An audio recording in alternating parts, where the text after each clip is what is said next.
At 60, I never thought my life would explode in a single afternoon. I had spent decades in quiet routines, waking up at dawn, making breakfast, and keeping the house spotless for John, my husband of 35 years. He had always been complicated, charming when he wanted, cold when he didn't, but nothing in my life had prepared me for the day I finally said no. It started like any other Tuesday. I was in the kitchen, humming an old tune when I heard the knock. Not a polite tap, but a sharp, impatient knock. "Linda, it's me," John called from the doorway. I wiped my hands on my apron and turned. "Yes, John," I asked, trying not to show the fatigue that had been creeping into my bones lately. He walked in with that same smug look I had learned to recognize. The kind that meant trouble, the kind that made your stomach tighten. "I want you to make dinner for her," he said, his voice low, almost a hiss. I froze. "Excuse me." "The girl I've been seeing," he said as if it were a normal request. "I want her to eat in our house tonight." I took a step back, my heart pounded. "John, you're serious?" "Yes, tonight, make it happen." I shook my head. "I'm not doing that, not ever." His eyes flashed. I had seen that look before. The one that said he expected obedience. The one that warned of what was coming if I refused. "Linda, don't be difficult," he snapped. "You've always done what I asked. Why stop now?" "I am stopping," I said firmly. "I will not cook for her. I will not welcome her into my home. Not today, not ever." For a moment, he looked stunned. Then his expression darkened. "You dare," he started, and before I could react, he grabbed my arm. Pain shot through my shoulder as I stumbled. My vision blurred. I barely had time to think before my world tipped, and I hit the floor hard. I don't remember how long I lay there. The pain, the shock, the betrayal, it all blurred together. When I finally sat up, my knees scraped and my arm ached, but my mind was sharp. I stared at him. You're sick," I whispered, my voice shaking. He sneered, as if my words were meaningless. "You'll learn," he said, turning away and leaving the room like nothing had happened. I stayed on the floor for a while, trying to gather my strength. The house felt different. Every shadow seemed heavier, every sound sharper. I had lived here for decades, but now it felt like a stranger's home. When I finally stood, I went to the phone. I didn't know what I was going to do, but I knew I couldn't stay silent. I called my daughter, Sarah. "Mom, what's wrong?" Sarah's voice trembled on the line. John hurt me," I said, barely holding back tears. I don't know what to do." "Mom, stay calm, I'm coming over," she said. Within an hour, Sarah was at my door, her arms wrapped around me as I cried. I told her everything, the demand, the refusal, the attack, the fear. She held me tighter. "Mom, this is serious. You need to call the police," she said firmly. I hesitated. Police, John, my husband. The word made my stomach twist. But then I remembered the years of silent suffering, the hidden lies, the disrespect. I had always tried to forgive, to keep peace. This time it was different. By the time the police arrived, my hands were shaking, but my resolve was strong. I told them everything. John was angry, of course. He yelled and swore, trying to deny it, but the evidence was clear. Witnesses, my injuries, my statement, it was all there. He didn't expect me to fight back, to stand my ground, to call the law on him. The arrest was shocking. I watched him being led away in handcuffs, a mix of fear and disbelief crossing his face. For a moment, I felt nothing. Then the reality hit. He was gone, and for the first time in decades, I felt free. The next days were strange. Silence filled the house instead of tension. I slept better, walked taller, and laughed more easily. But the real surprise came when I received a notice about John's property. Apparently, because of certain legal issues and his arrest, the ownership of the house and his other assets could be transferred. I wasn't sure how it worked, but my lawyer explained that I could claim his property. I sat in the living room, holding the letter, staring at the walls I had scrubbed, the floors I had polished, the windows I had washed 1,000 times. It was mine now, all mine. I laughed quietly, a sound I hadn't heard in years. "Finally," I whispered, "finally it's mine." But the victory felt strange. It wasn't just about money or property. It was about power, control, and justice. It was about standing up for myself when the world had expected me to stay silent forever. I called Sarah again. "You won't believe this," I said. "What?" she asked, excitement in her voice. I can claim his house and property," I said, trying to keep my voice steady. "Mom, that's amazing," she yelled. "You deserve it." I smiled, though my heart still felt heavy. Winning felt good, but the memories of the past were still fresh. I couldn't forget the way he had looked at me, the betrayal, the years of lies. That night, I sat by the window, looking at the empty streets outside. A part of me wanted to celebrate, to dance, to shout, but another part whispered that this was just the beginning. The story wasn't over. I didn't know what John would do next, or how his mistress would react. I didn't know if friends or neighbors would take sides, or if more surprises were waiting for me around the corner. All I knew was that I had said no, and for the first time in decades, I had the power to say yes to myself. And that power was intoxicating. Little did I know, the real storm was just beginning. The morning after John's arrest, the house felt quieter than ever. I made myself a cup of coffee and sat at the kitchen table, staring at the steam rising from the mug. The walls seemed to whisper memories, years of arguments, laughter, and secrets. For the first time, the silence wasn't heavy. It was mine. Sarah came over again, bursting through the door with her usual energy. "Mom, I brought breakfast, and I printed out everything about claiming the property." I smiled, grateful for her determination. "You're like a lawyer, Sarah, I swear." "Well, I might as well be. You need someone to handle this. John's mess isn't going away anytime soon." We sat together, going through the papers. I learned about his assets, the bank accounts, the house deeds. For someone who had always relied on John for everything, this new knowledge was both empowering and overwhelming. As we worked, my phone rang. The caller ID showed a number I didn't recognize. I hesitated, then answered. "Linda, this is Vanessa," a smooth, practiced voice said.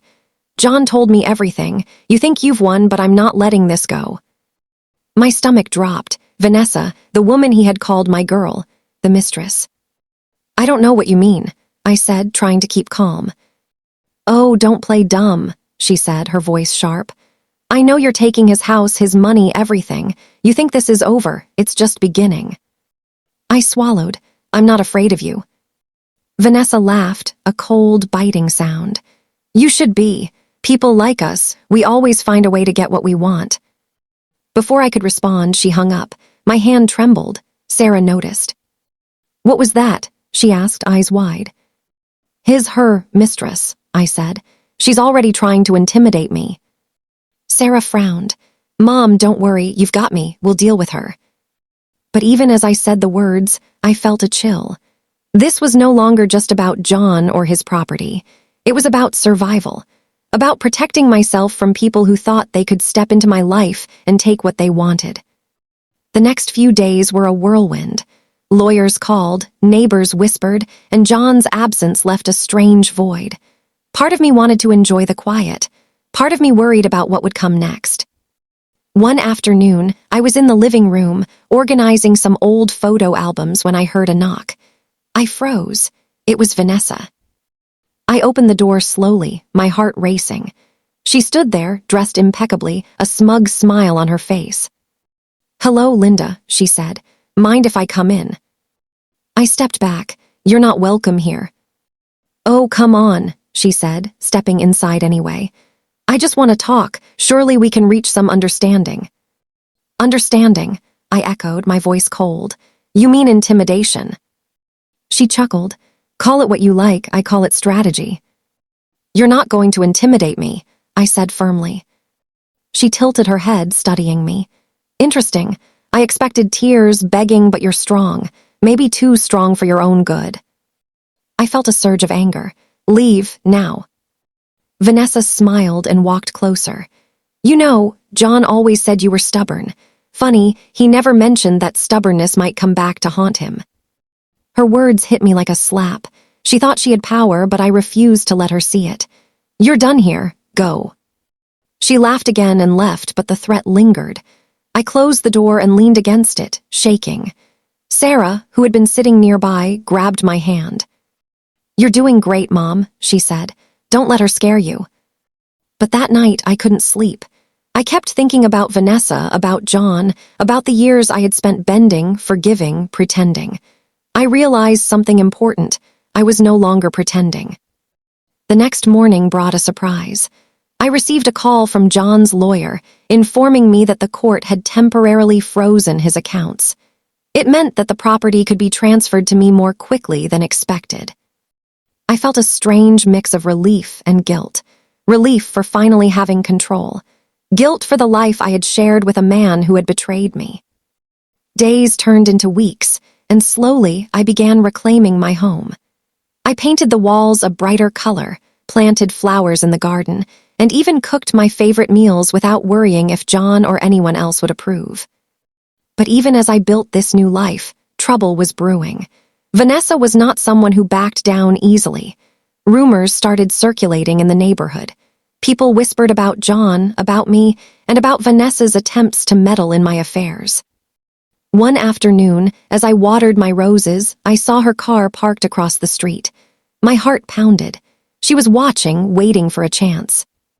Sarah came out, noticing my tense posture. "Mom, what is it?"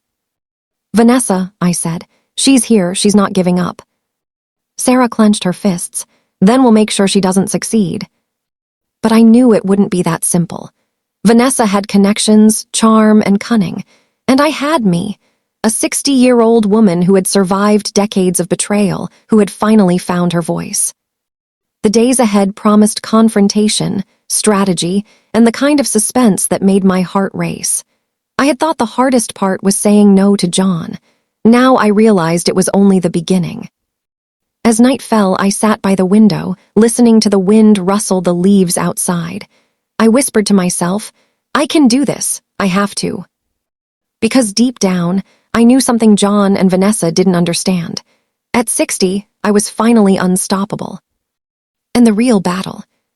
The next morning, I woke to a strange quiet, not the peaceful kind, but the kind that makes your skin crawl. Something was coming. I knew it. Sarah was already at the kitchen table, laptop open, papers strewn around her like a battlefield. "Mom, I've been digging. Vanessa isn't just annoying, she's planning something." I frowned, coffee in hand. "Planning what?" "She's talking to John's business partners, trying to freeze more accounts, make you look bad, even spread rumors. She wants everything back." I took a deep breath. "So she's not going to give up. Good, let her try." Sarah rolled her eyes. "You sound way too calm. This isn't a social visit, Mom. She's smart and manipulative." I shrugged. "I've been dealing with manipulative people for decades. Let's see what she's got." Just then the doorbell rang. I froze. My heart skipped a beat. "Don't answer it," Sarah whispered. "I'm not scared," I said, trying to sound braver than I felt. "I'll handle it," she said and went to the door. I watched as she peeked outside and then opened it. My breath caught. Vanessa stood there, smiling like a queen surveying her kingdom. "Hello again, ladies," she said sweetly. "I hope I'm not interrupting." Sarah's jaw tightened. "What do you want?" "Oh, just a friendly chat," Vanessa said, stepping in without waiting. She walked slowly, eyes scanning the living room. "It's so cozy in here, all yours now, I hear." I stood, arms crossed. "This is my home, you are not welcome." Vanessa tilted her head. "You know, Linda, I almost admire your courage. Most women would have run away by now, but you stand your ground." I ignored her and went to the window, peeking out to see if anyone was watching. No one, just the empty street. Vanessa laughed softly. "Don't think this is the end. John may be out of the picture for now, but he's got friends and enemies too. And I'm just getting started." Before I could reply, she left as abruptly as she came. I closed the door and sank into the nearest chair, heart racing. "Mom," Sarah said, placing a hand on my shoulder. "We need a plan. She's not going to stop." I nodded. "We have time, and we have the law on our side, but we also need to be smart. Vanessa isn't just a nuisance, she's dangerous." The following days felt like walking a tightrope. Every phone call, every email, every knock on the door made me jump. But I noticed something else too. A strange sense of pride was growing inside me. I was no longer a victim. I was a player in my own life. One afternoon, as I organized the garden, I saw a man standing across the street. Tall, broad-shouldered, and watching. My first thought was Vanessa's spy. I called Sarah. "Look at that man across the street," I whispered. Sarah grabbed binoculars from the drawer. "You're right. He's been watching the house for an hour." I clenched my fists. Time to confront him. We stepped outside together. The man smiled, holding up his hands. "Easy. I'm not here to fight. I'm here to help." "Help?" I asked suspiciously. "Yes, my name is Mark. I used to work with John. But I know what he's done, and I want to make sure you're protected." Sarah and I exchanged glances. Could we trust him? There was a long pause before I finally said, "We don't have time for games. Prove it." Mark nodded and handed over a folder. "Everything you need to protect your assets, your home, even evidence of Vanessa's schemes. But you need to act fast. She's planning something big, and John's people might help her." I took the folder with trembling hands. It was thick, heavy with secrets and plans. For the first time, I felt a sense of control. Days later, a letter arrived at the house, anonymous. I opened it with shaking hands. Inside, a single note read, "You think you've won? Think again." I stared at it and then laughed. Finally, a challenge. Sarah looked worried. "Mom, this is serious. It's one thing to deal with Vanessa, but anonymous threats, that's another level." "I know," I said, my voice calm but firm. "But I've survived worse. This is just another test." That night, I sat by the window, reviewing the folder Mark had given me. Names, dates, contacts, strategies, everything was there. I realized I was no longer just defending my home. I was preparing for a battle, a fight I had never imagined at 60. I remembered the years I had wasted, bending to John's will, letting him make decisions, letting him hurt me. Not anymore. The next morning, I made a plan.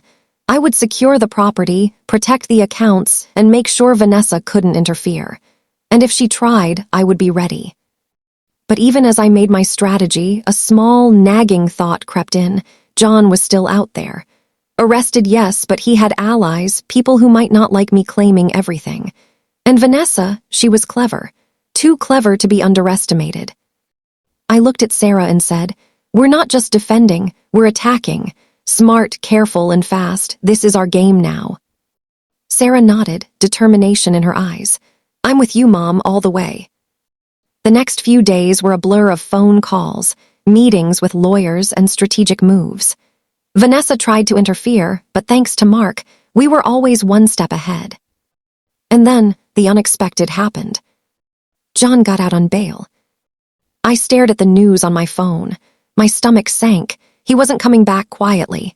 He wasn't done, and neither was Vanessa. I realized that the comfortable, silent house I had enjoyed after his arrest was gone. The real battle had begun. I looked at Sarah.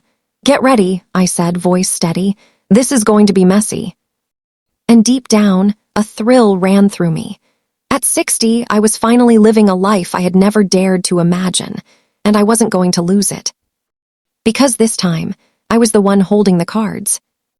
The day John walked back into my life, the air felt electric. I was in the kitchen, making tea, when Sarah's voice called from the living room. "Mom, he's here." I froze, spoon in hand. My heart pounded, but I didn't move. Slowly, I walked into the living room. John was standing there, looking just as arrogant as ever. Only now, he looked smaller somehow, like a man who had lost control. "Linda," he said, voice low, "we need to talk." I laughed softly, shaking my head. "Talk? After everything, I don't think so." He stepped closer. "I didn't know it would go this far. I made mistakes." "Mistakes," I repeated, voice rising. "You call beating me, betraying me, and dragging our lives into chaos mistakes." He looked away, ashamed, or pretending to be. I couldn't tell anymore. "John, you're done here," I said firmly. "This house, everything in it, it's mine now. The law says so. and believe me, I'm not afraid to enforce it." His eyes narrowed. "You think this ends here? Vanessa isn't finished, and neither am I." I took a deep breath, feeling the years of fear and silence drain from me. "John, Vanessa, whoever, I'm done being afraid. I'm done bending. If you want to fight, I'll meet it, but on my terms." He laughed bitterly. "You've changed. I barely recognize you." "I've finally recognized myself," I said. At that moment, Sarah stepped forward. "Mom's right. We've planned carefully. You won't win this time." John's smirk faltered. He looked at the house, at the folders we had gathered, at the legal papers lined neatly on the table. He realized we were prepared, that his games no longer had the power they once did. Just then the doorbell rang. Vanessa. I felt my stomach twist. She had courage or foolishness to show up again. I motioned for Sarah to stay back and went to the door. Vanessa's smile was the same, confident, calculated. Linda, don't think you've won. You're playing with fire." "Funny," I said, stepping forward. "I think you're the one playing with fire, and guess who's about to get burned?" She faltered slightly. I could see she hadn't expected my confidence. "You've underestimated me for years," I continued. "You thought I'd stay quiet. You thought I'd let John control everything. But this house, this life, it's mine now, and I won't back down." Vanessa's eyes flashed. "We'll see about that." But before she could move further, there was a knock at the door. Mark, John's former ally, and a few law enforcement officers stepped in. "Vanessa," Mark said calmly, "any interference with this property or harassment will land you in serious trouble. Consider this your warning." She stared, speechless for once. John's face twisted in frustration, realizing that even his schemes had limits. I took a step back and exhaled slowly. I couldn't help laughing softly. "Looks like the tables have turned." Vanessa glared, then stormed out, leaving a tension in the air. John tried to say something, but I raised a hand. "No words, John. Your time is over. You lost control the day you tried to make me smaller, and now everything you wanted is slipping away." He looked at me with a mix of anger, disbelief, and something like regret. I didn't care. I had fought too long to care about his feelings anymore. Days passed, and slowly the house became truly mine.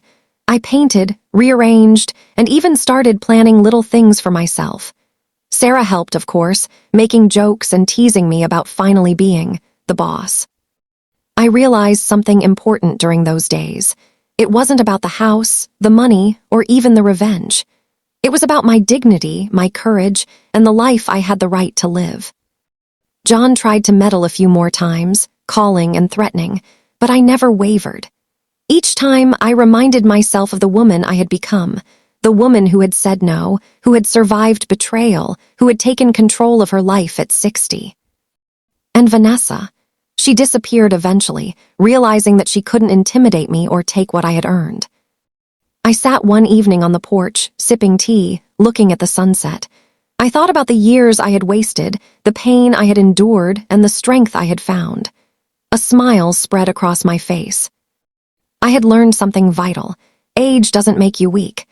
Experience, courage, and the refusal to be silenced make you unstoppable. I leaned back, feeling the breeze on my face, and whispered to myself, "This house is mine, this life is mine, and from now on so am I." And in that moment, for the first time in decades, I felt truly free.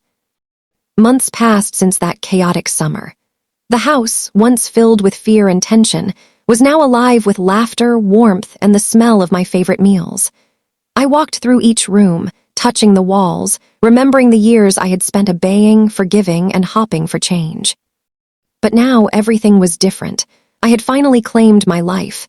The legal battles, John's schemes, Vanessa's threats, they were all behind me. I didn't feel anger anymore. I felt strength. I felt pride. Sarah had been by my side through it all, and together we celebrated each small victory. Her laughter reminded me that family, trust, and love were the true treasures of life. I often sat on the porch in the evenings, sipping tea, watching the sunset paint the sky. And every time I did, I whispered to myself, I am free, I am powerful, I am finally me.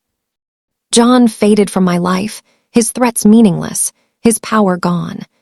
Vanessa vanished, a reminder that those who rely on fear and manipulation rarely succeed against someone who refuses to be broken. At 60, I discovered a truth that no one could take from me. Courage, dignity, and the refusal to bow to injustice are stronger than any property, any scheme, or any betrayal. Life had tested me, tried to make me small, tried to silence me, but I had said no. I had stood up, and in doing so, I had reclaimed everything that truly mattered: my home, my peace, and my soul. I smiled, letting the wind brush my face, knowing this was only the beginning of a life I would finally live on my terms. Thanks for watching. Kindly drop your comment about this story. And please subscribe to this channel for more interesting stories.